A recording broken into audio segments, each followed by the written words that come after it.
The Lord be with you. And with your spirit. A reading from the Holy Gospel according to Matthew. Glory to you, O Lord.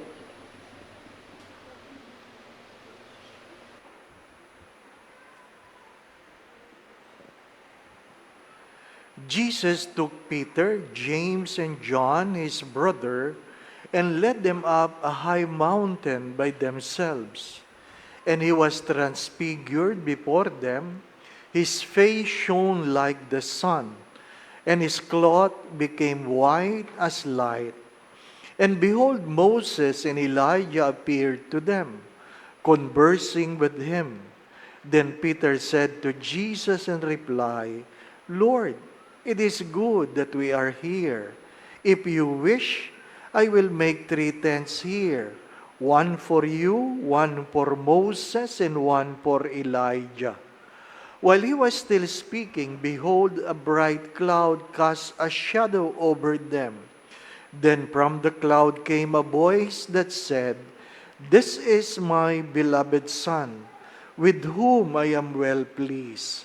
Listen to him. When the disciples heard this, they fell prostrate, and they were very much afraid. But Jesus came and touched them, saying, Rise and do not be afraid. And when the disciples raised their eyes, they saw no one else but Jesus alone. As they were coming down from the mountain, Jesus charged him, Do not tell the vision to anyone until the Son of Man has been raised from the dead.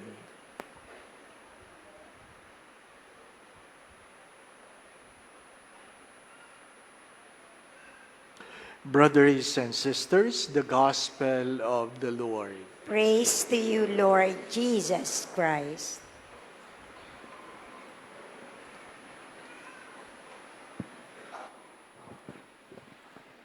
In this Mass, we pray in a special way for our brothers and sisters in the Middle East, especially those who are affected by the war.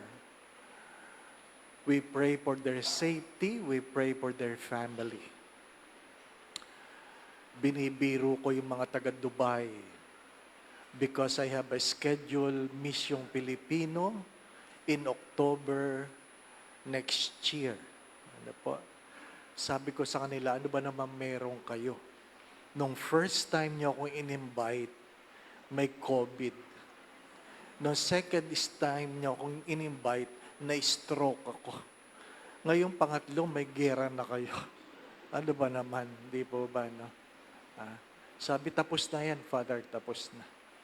Second, we would like to thank all who have donated their blood through our Red Cross bloodletting program. Ano po? We pray for those who have given their blood. And we say thank you. Last Sunday, we talked about the temptations. The 3 temptations. And it's good to understand this, that you can overcome any temptation according to your love. You can overcome any temptation because of love. Not because of knowledge, not because of strength, but because of love. Jesus was able to overcome the 3 temptations written in the scriptures. I would believe there are more that came, only 3 was written, because of his love for his Father. That's the greatest reason. Kaya nga, pag sinasabi ko yan sa mga lalaki o babae, may asawa, pag kayo ay nagpatukso sa kabit, isa lang ibig sabihin nun, hindi nyo talaga mahal ang inyong asawa. Yun lang yun. Ano po? Kasi kung mahal ninyo, hindi nyo yan ipagpapalit. Hello? Di po ba, anak?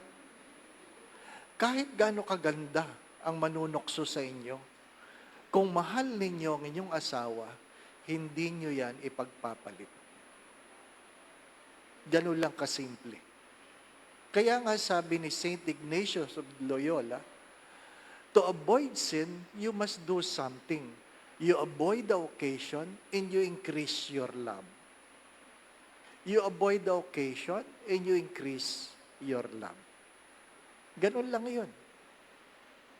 Kahit gaano ang panunokso, kung malaki ang iyong pag-ibig, gagawin mo ang lahat.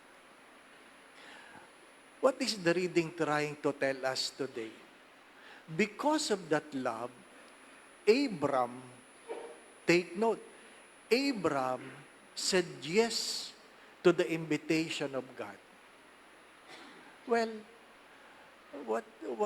what is unusual with that? Abram was called by God at the age of 75. Can you imagine? 75, pahiga ka na nun.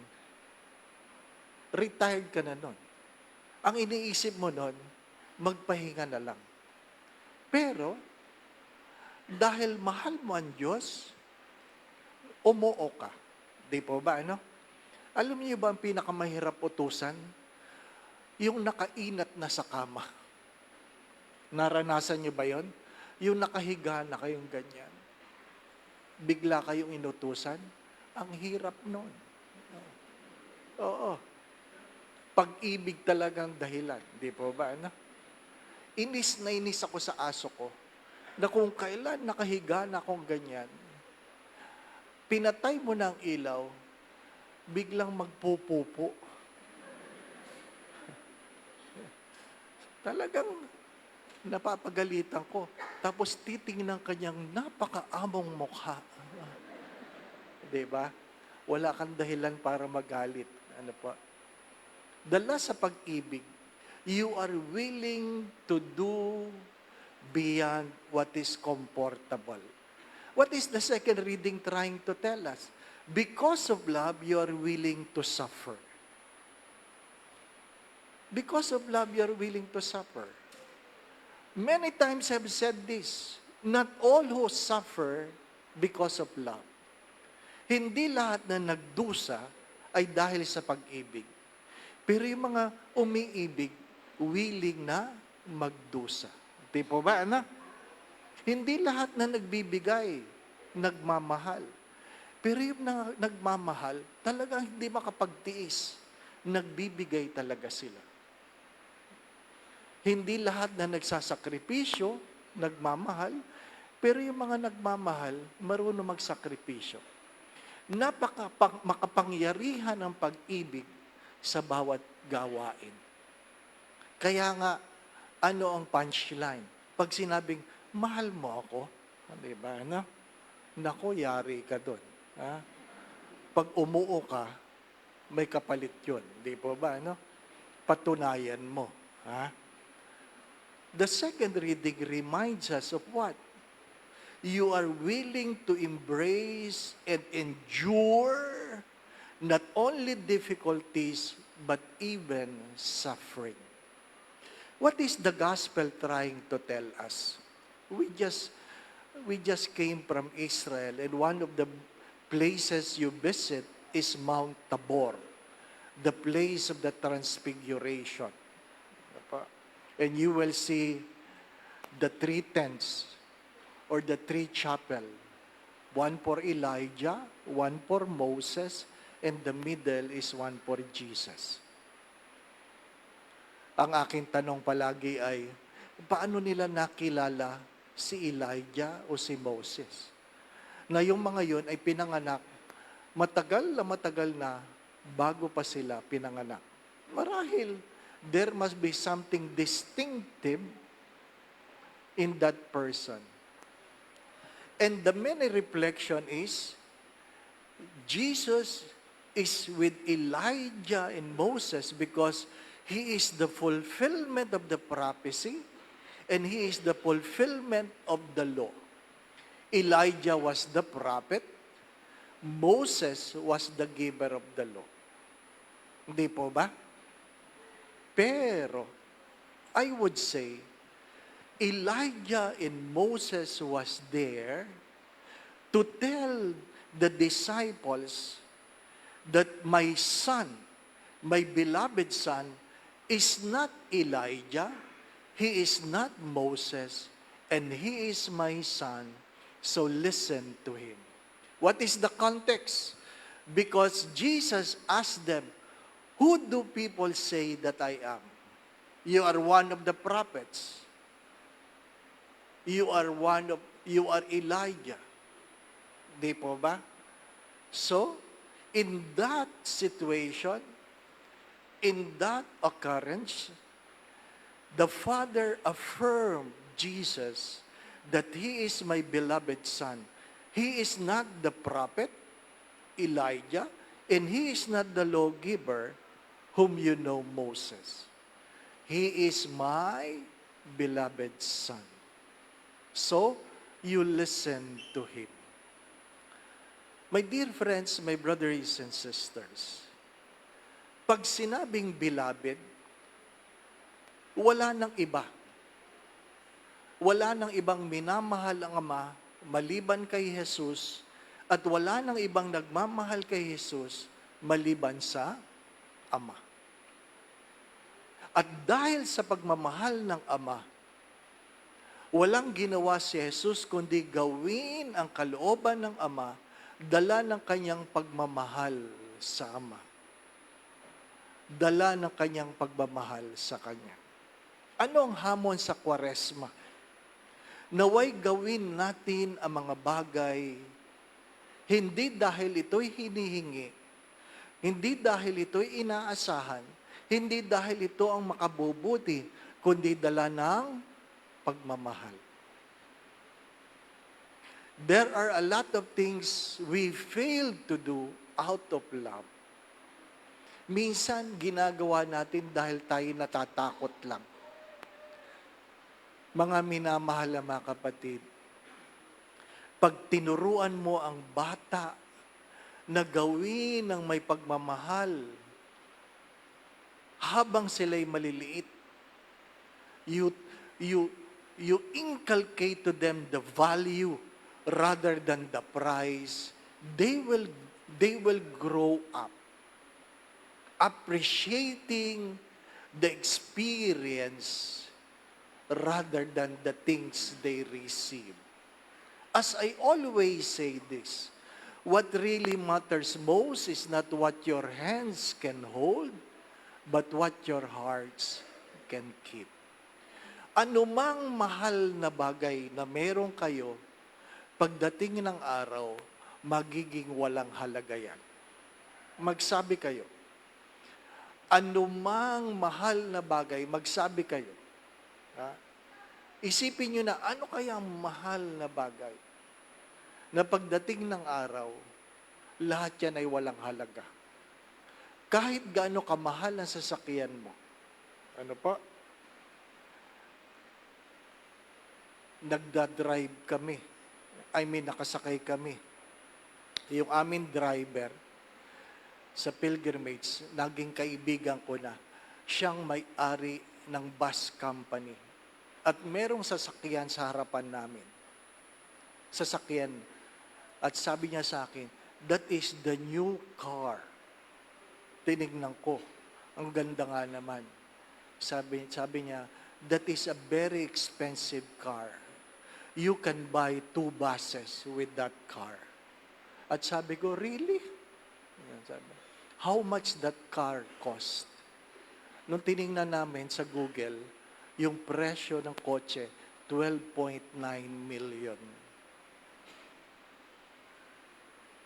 If you buy it in Israel, you will put 200,000 tax over it. Iniisip ko, bumili ka na lang ng kondo, di po ba? Ano? Lagyan mo na lang gulong. At least, kondo ang tumatakbo, di po ba? Ano? But people really buy something expensive. Walang pinagkaiba sa relo yan. Kahit gaano kamahal ang relo, parehas lang ang oras. Di po ba, ano? Parehas lang ang oras. Mananabi ako, ha? Huwag magagalit yung mga babae, ha? Huwag magagalit, ha? Nakapila ako minsan sa Watson. Ano po? Ha? May 2 babae doon. Ang ingay. Ha? Ang ingay. Kwentuhan. Sabi, sale ang lipstick. So ako naman, wala naman ako asawa, pero interesado ako. Ano ba itong pinagkukwentuhang lipstick? Ano po? Ha? 50%. Sabi niya, ang lipstick na yan, 2,000. Sabi ko, grabe. Ang mahal naman ang lipstick na. Di ba? So sinisilip kong ganyan yung lipstick. Kaya sila pumibili kasi 50% discount. Ano po? Ang malungkot na kwento ay nung nagbabayad na ako, tinitingnan ko sila. Pangit naman ang labi. Sobra ka naman tumawa.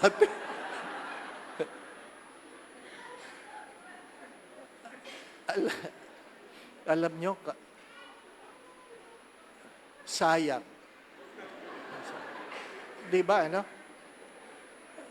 Sana maliwanag sa inyo kung ano ang inyong pinagkakabalahan. Ha? Kung ano ang inyong pinagkakabalahan. Ano pa? May sorry ha? Sorry. Wala akong maisip na example eh. Pero maliwanag yun. Ano po? Maliwanag yun. Hindi lahat ng mahal, maayos. Do not forget that. Hindi lahat ng mahal, maayos. Learn to know what is more important. As I always say this, whatever the reason, choose the most loving thing to do. Choose the most loving thing to do.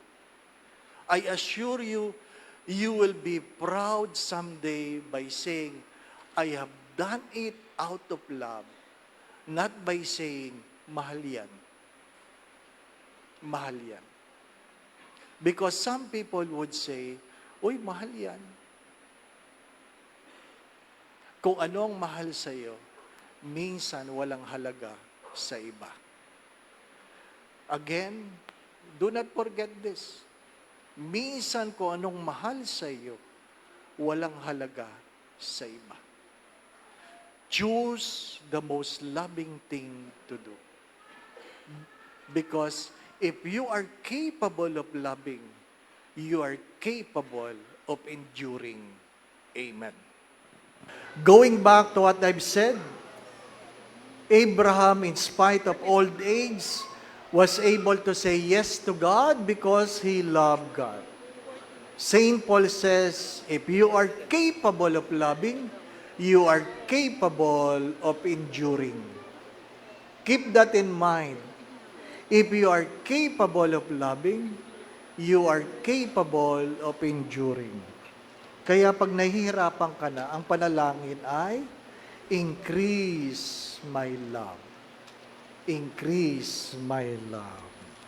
Let us all rise. The Lord be with you. And with your spirit. Bow your heads and pray for God's blessing. God, our loving Father, bless your faithful, we pray, with a blessing that endures forever, and keep them faithful to the gospel of your only begotten Son, so that they may always desire and at last attain the glory whose beauty he showed in his own body to the amazement of his disciples. All this we ask through Christ our Lord. Amen. And may Almighty God bless you and your family, the Father and the Son and of the Holy Spirit. Amen. The Mass has been offered. We go in peace to love and serve the Lord. Thanks be to God.